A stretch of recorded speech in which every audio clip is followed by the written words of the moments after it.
morning, everybody, and welcome to the Glory Reds podcast. It's your boy, Don Benito.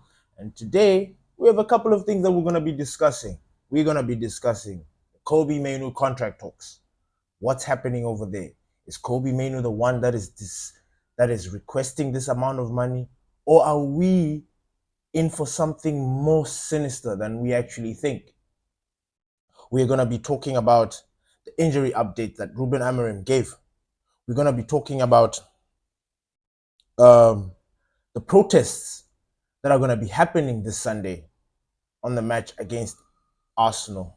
And we are going to discuss the Arsenal game, kind of like mix it up with what we saw this past week and try and bring it into this conversation.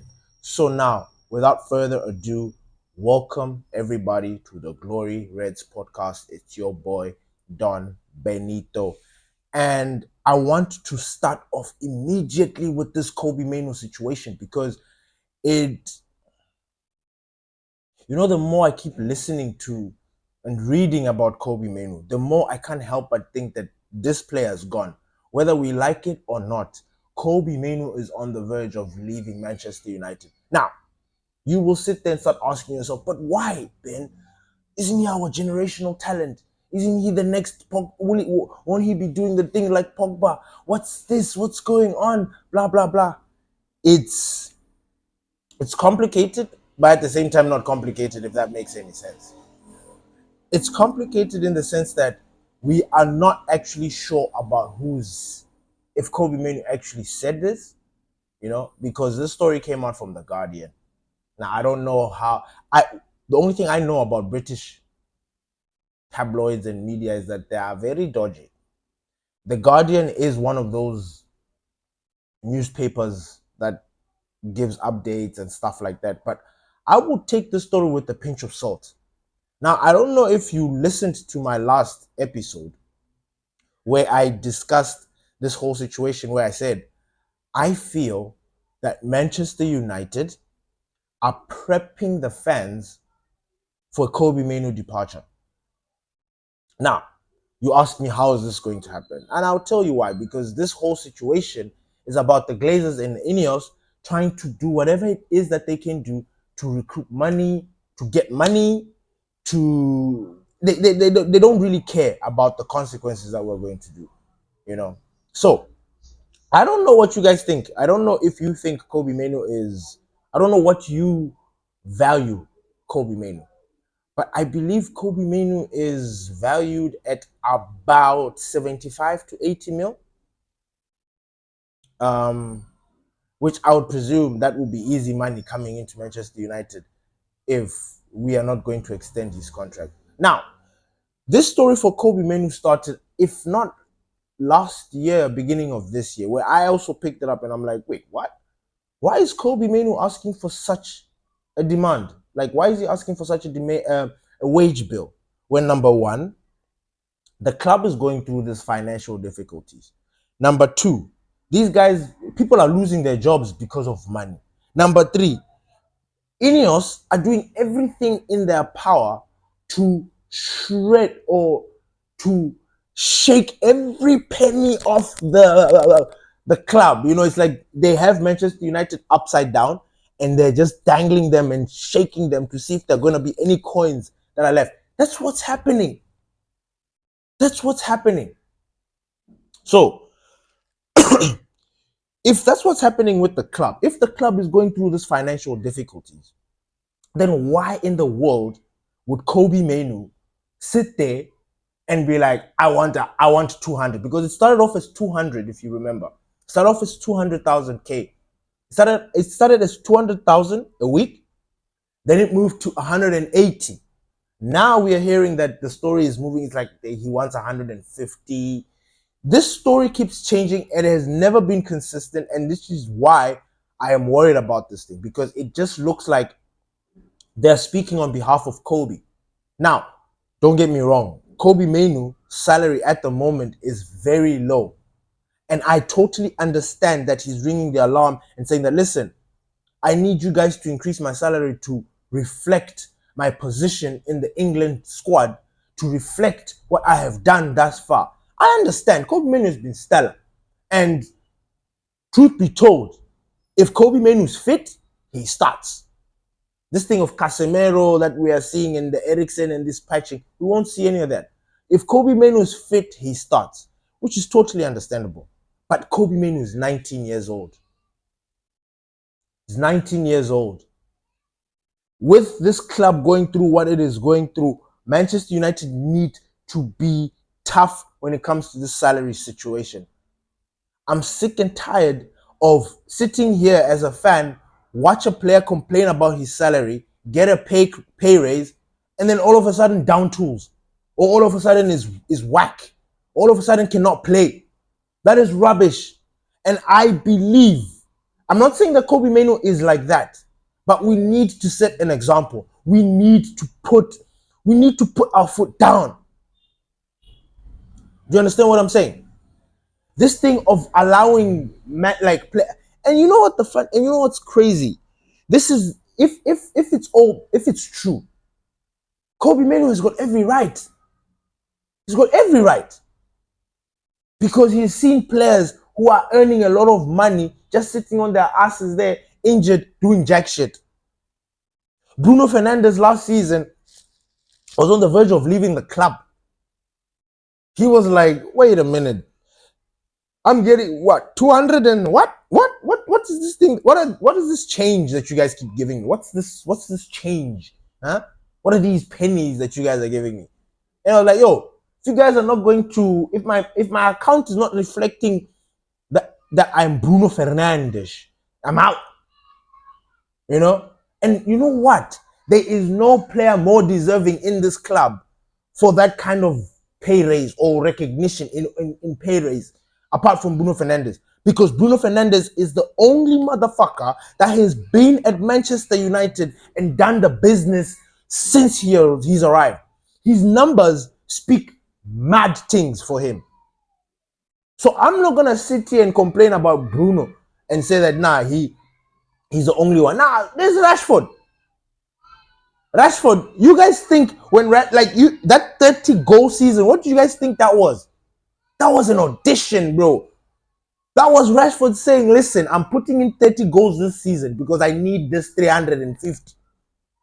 And if I put these 30 goals, if I score goals like I'm mad, these guys will not deny me. They will not deny my pay raise. And that is exactly what happened. Marcus Rashford got a pay raise. After he got his pay raise, rubbish. Going to Ireland, chilling, not coming to training. Attitude just became like, you know the story. Bruno Fernandes, him too. Ever since he's signed his new contract, or ever since he got his pay raise, never been the same player again. Still Bruno, but you know, like with the dial dropped a little bit. It's still Bruno, but the tempo has gone down.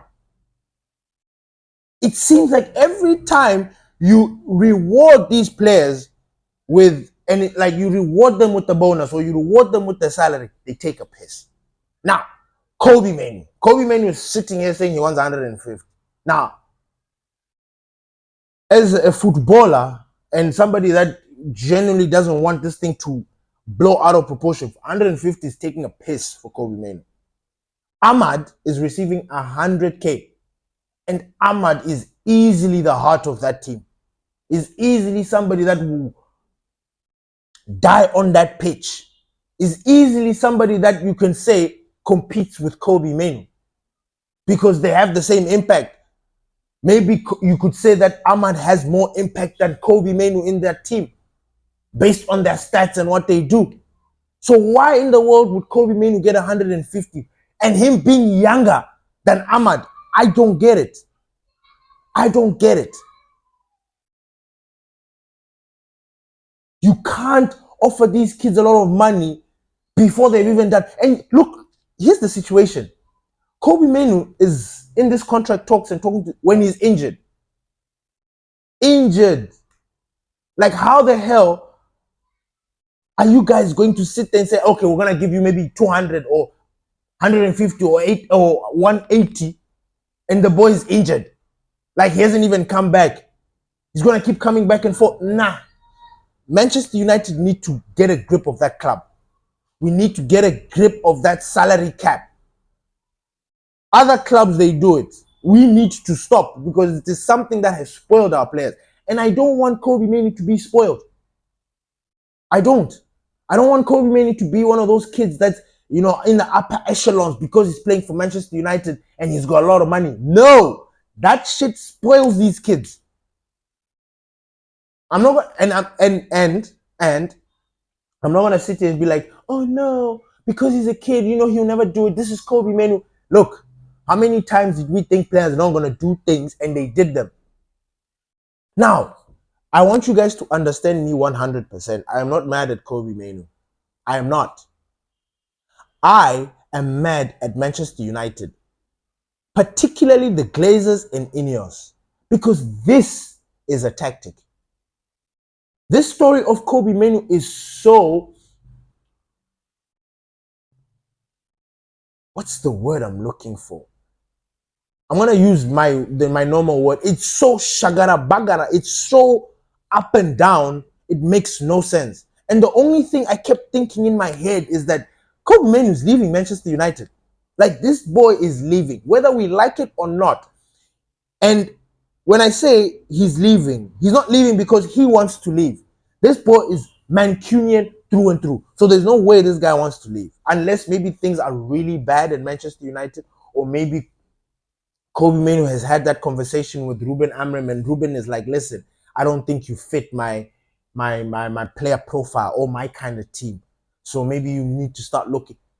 Unless those extreme circumstances have taken place, I do not believe that Kobe Mainoo wants to leave Manchester United.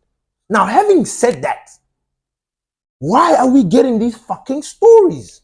I'll tell you what. I think Manchester United, INEOS, are prepping us for the inevitable. They are prepping us for Kobe Mainoo, because Kobe Mainoo has got 2 years left in his contract. Boy, and this boy is receiving 20K. 20K. Now, that is a piss take if you look at what he's been doing. Because you see where I say I understand why Kobe Mainoo is I understand, but at the same time, bro, you need to be on the level.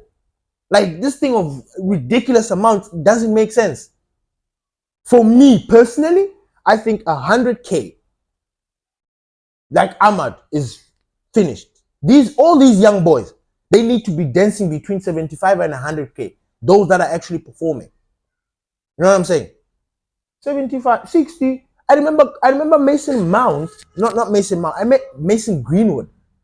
I think that first season or first year of his, like, the second year when he was now sort of like establishing himself. I think that was a COVID year or something like that. He got a little bumper to like 65.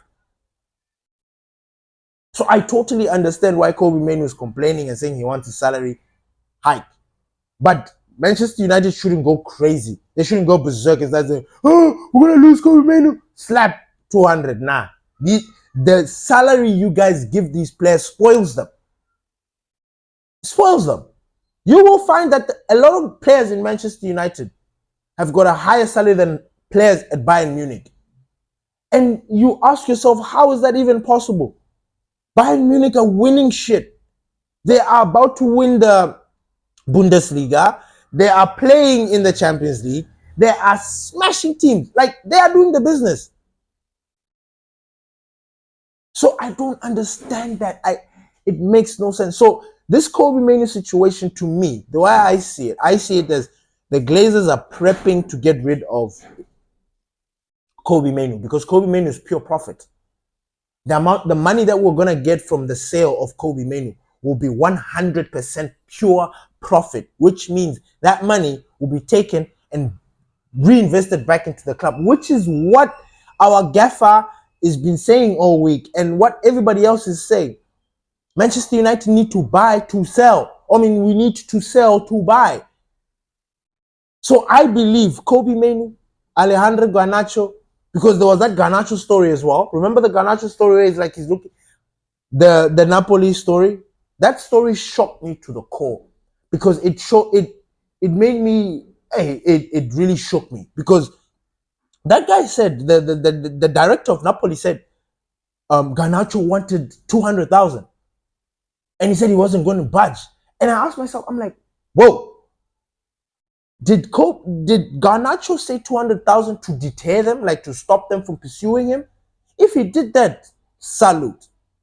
But did he do that, and did that deal crumble because he was serious that he wanted 200K?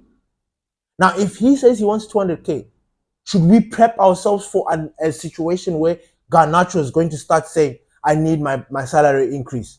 You know, I need this, I need this. Because if we don't sort that thing out this season, like this year, it's going to come and bite us in the future. 100%. It's going to come and bite us in the future. INEOS and the Glazers are trying to find out your reaction as fans to this situation of Kobe. They are priming us, they are preparing us, guys. You know what's going to happen? They're going to tell us that Kobe Mainoo and his representatives, they couldn't come up with a deal. They couldn't come up with a deal. And Kobe Mainoo said that, listen, if you guys are not going to be able to meet me halfway or give me that salary, I'm going to bounce. And fair enough, Kobe will bounce if that's exactly what they're saying that he's saying he's doing, which I don't believe. But hey, here we are. Kobe Mainoo will leave because Manchester United do not want to increase his salary. 20K a week for a player of Kobe Mainoo's salary is a little bit of an insult. At least 50, at least 75, at least 100. Don't take a piss. Don't take a piss. Give the kid the right salary. Now, we are still waiting to see what will happen with that, because honestly, if Kobe Mainoo leaves Manchester United, I'm not going to cry. I'm not going to lose my mind. I'm not going to, oh my God, oh Kobe, generational. I'm not, because I'm already seeing them.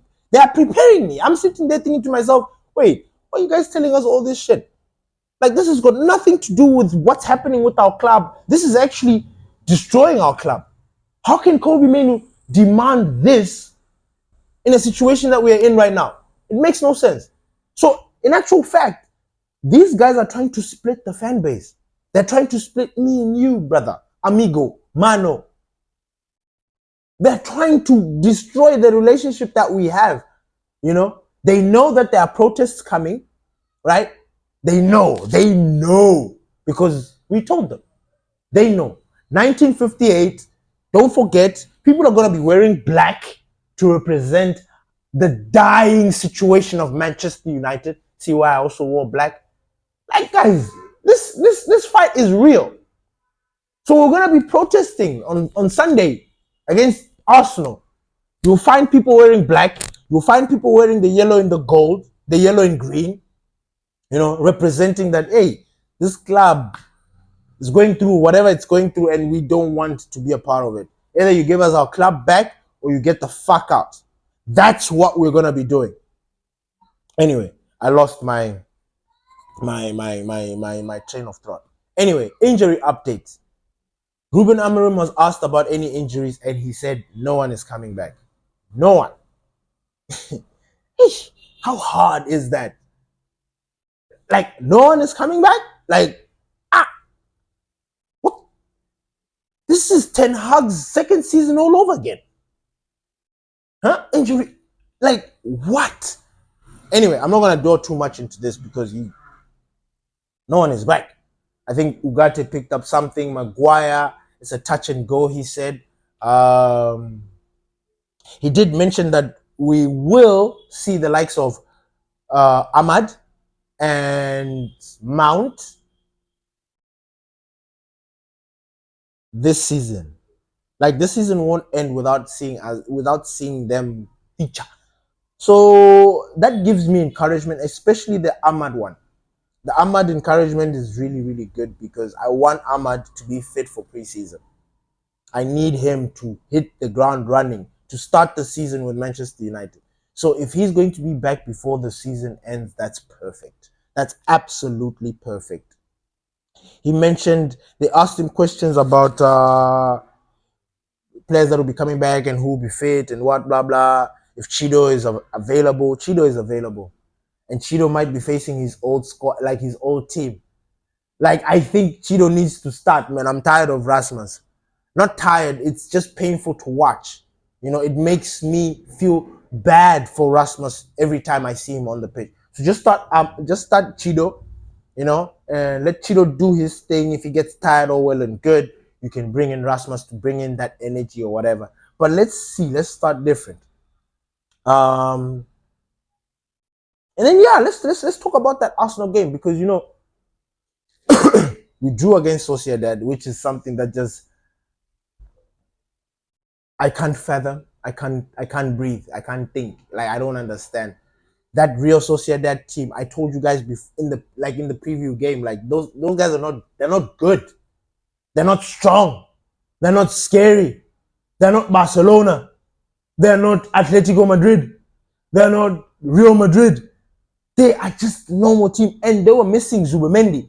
Zubimendi, I think, is going to continue being out. Now, if Zubimendi was on there, those guys would have had a little bit of pep in their step, because that guy is a midfield monster. Do you understand? He would have been able to handle the midfield and then allow his fellow attackers to do the damage that they were trying to do in the last 10-20 minutes of that game. The last 10-20 minutes of that game, my heart was in my throat. I'm like, here we go again. Deja vu. Deja vu. Ole times. Like, I was just like, we can't hack this thing. Like, what's happening? Stupid ass motherfucking goals. Like that goal that we conceded. That is a piss take. That penalty. Now, forget the penalty. Forget the penalty. How did we allow ourselves for Real Sociedad to get back into the game? We had won, like we were controlling that game. We were superior in that game. Although it was battle of the mid-tablers, we were superior. We were superior to Real Sociedad and we let it go. Diego Dalot he's lucky we have got no players. Honestly, he's lucky, because I do not want to see Dalot anywhere near my team. I don't. He's a liability. His decision making is absolutely poor. It is scary. I don't understand. Okay, look, not that I don't understand. I get it. I get why Ruben Amorim plays him. And I keep telling people, the only reason why Dalot is playing is because he's fit.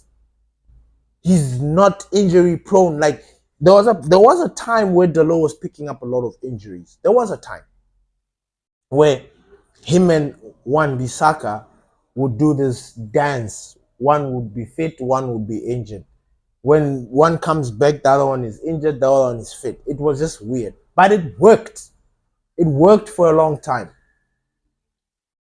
Dalot seems to have overcome that. Now, Dalot, don't get me wrong, Dalot used to be a decent player. Like, I remember back then, I actually want AC Milan loan Dalot. I want that one. I want the Dalot that went to AC Milan on loan. I want that Dalot. This thing that we've been presented with, oh my God, I don't understand it. Dalot is so poor, it's scary, it is painful. And the thing is about Diego Dalot, this is the same question that I asked myself during Erik ten Hag's time. Like, is Erik ten Hag giving this guy the instructions? No. This kid is doing whatever the fuck he wants to do. And I don't believe that this guy, because even Ruben Amorim has criticized him. He has blasted him. Yes, he sugarcoated it, saying that, yeah, you know, his decision making was poor, blah, blah, blah. But, big man, Dalot is so bad. Rasmus Højlund is so bad. What are we doing? Bruno Fernandes, again, he's not out the woods with me. I will praise him, yes. I don't want him out of my squad, yes. But can he be Bruno Fernandes? Can he be our captain?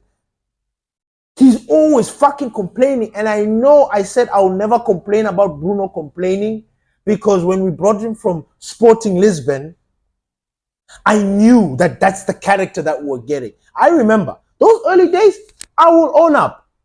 I said, listen, this guy, brilliant, but picks up a lot of yellow cards, is kind of petulant. But you know what I said then?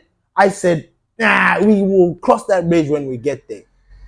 Well. If it isn't the bridge I said I would cross when I got there, here we are. Bruno Fernandes is exhibiting behaviors that a captain shouldn't exhibit. He literally talked himself into a yellow card. Who does that? How do you do that? How do you do that? He's always finding himself in this situation where he's looking petulant and throwing his arms in the air. And I understand. I'm trying to understand. I was a footballer. If you don't protest, if you don't complain, if you don't say something, hey, but there's a time and place. There's a time and place. And I need this guy to be our captain. I need him to step up because, yes, he's stepping up, but these other little things are costing us. That game against Sociedad, if Bruno stepped up, we win that game. Because he's literally the heart. Bruno pumps the blood throughout Manchester. You like it, you don't like it, that's your business. That is your business. Bruno Fernandes is literally the heart of Manchester United. And if him, the heart, is not pumping or working or doing anything, what say you? You think you're going to have the energy to walk? You think you're going to have the energy to think? Nah, your body will be deprived of blood.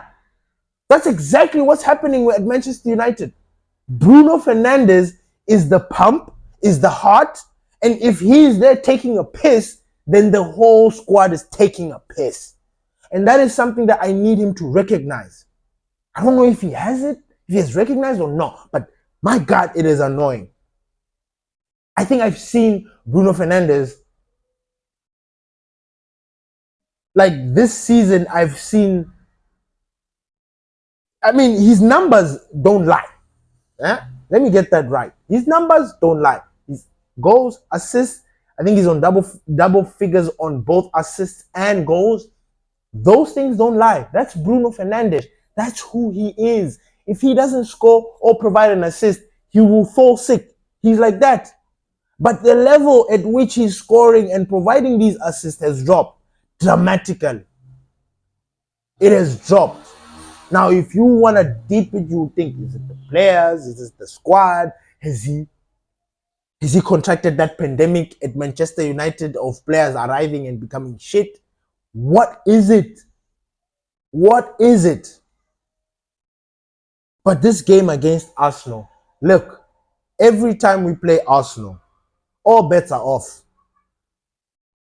Like, I'm not going to sit here and say, oh, man, Arsenal are going to beat us. Nah, fuck that. Nah.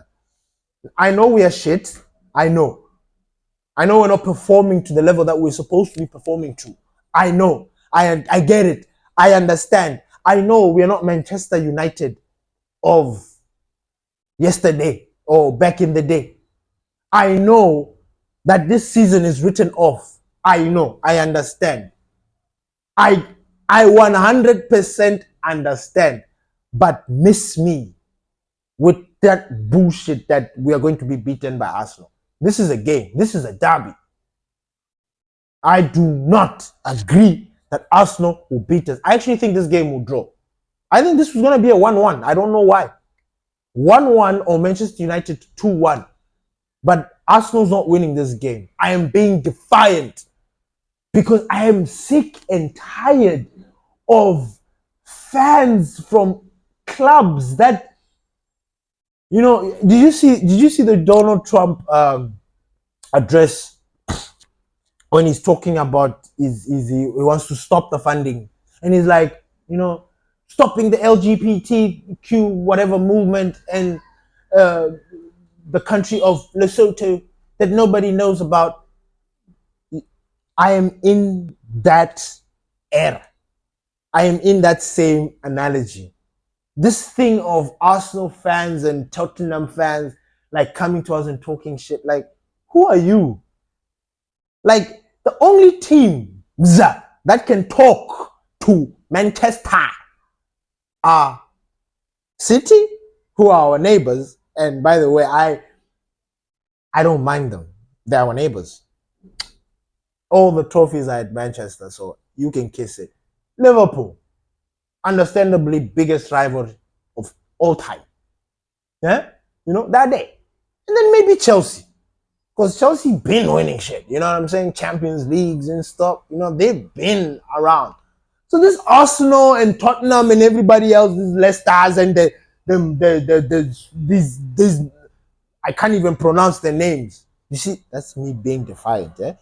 That's me saying, look, Arsenal can back off. Like, I'm not scared.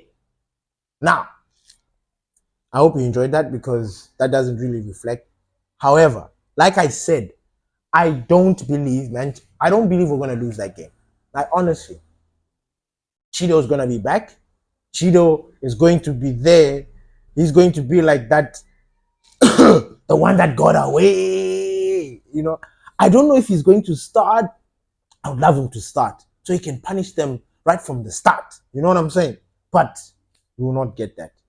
Xerxes, guys, can we special shout out to Joshua Xerxes, because remember in the beginning he wasn't that fan favorite, but now easily one of the first names on that sheet. And can I just say something just before I leave? Because I think you might not agree with this. I haven't heard anybody talking about this, anything like that. It's just me. I think about stuff, I watch my team and I think, and I try to come up with solutions and I try to see how we can go about certain things. Anyway, football in terms though, I'm not trying to be in that business type. I understand what they're doing to the club, but I'm not gonna be here to stand and explain because I'm not a financier. Forget that. Anyway, Xerxes, I think we have just found the heir to Bruno Fernandes throne. I said it. Now, I know it's going to, for someone who didn't get that, it might just come like information to you. Look, that guy is an unbelievable number 10. And I think everybody else can see it. I think everybody else is seeing what Xerxes brings. He's very strong. If he was playing in our number 9 position, we would not get a lot out of Xerxes because he'll be isolated. He wouldn't be involved, But in this position that he's playing with just behind the striker, oh my God. Xerxes is Xerxing, man. Xerxes is a baller for years. And he's 23. That giant. I'm sorry. Bruno's turning 30 what? 32, 30 what? Our next 10 is Xerxes.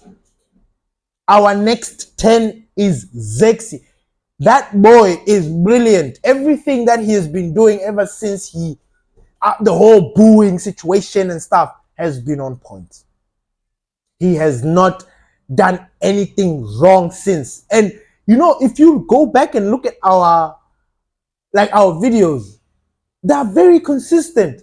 Like complaining with, like, not being completely happy with his performances, like saying, telling people that, guys, this guy is not a number 9. He's a 9.5, 9 and 10 point, what? He's a Firmino, he's not there. But he's a number 9. Then people were complaining that he's not as clinical. And I'm like, guys, look at the way he plays. Look at the position that he finds himself. Look at what he's doing. He is not an out-and-out striker. And I know an out-and-out striker because I was an out-and-out striker. Out-and-out strikers don't behave like Xerxes. No. You know what an out and out striker does? Out and out striker plays like Haaland or uh,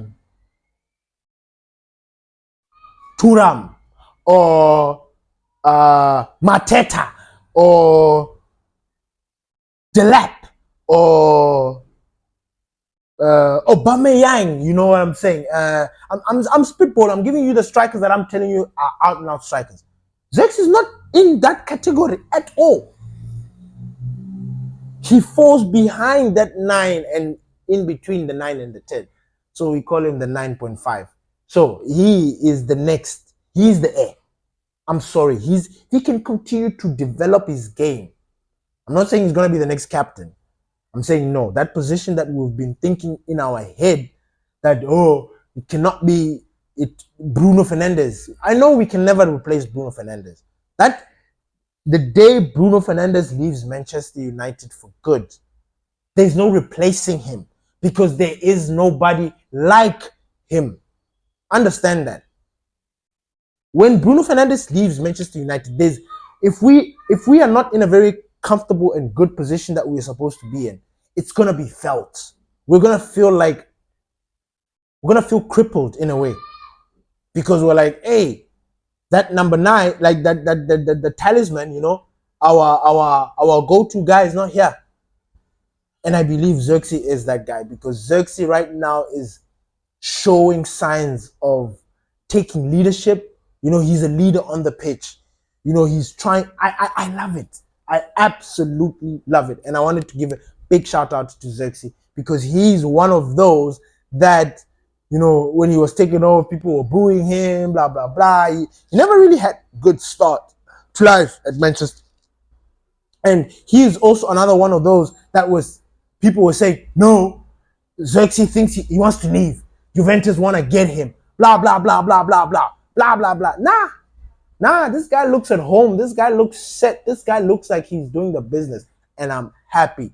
Thank you, everybody, for listening to the Glory Reds podcast. Please don't forget to subscribe, hit that notification bell, and share and spread the word. This is Glory Reds. Thank you to our new subscriber. You made my day. In fact, you are the reason why I actually went ahead and decided that you needed a show. And here you are. Thank you for subscribing. Thank you for the Glory Reds. And thank you. Thank you. Thank you. Peace.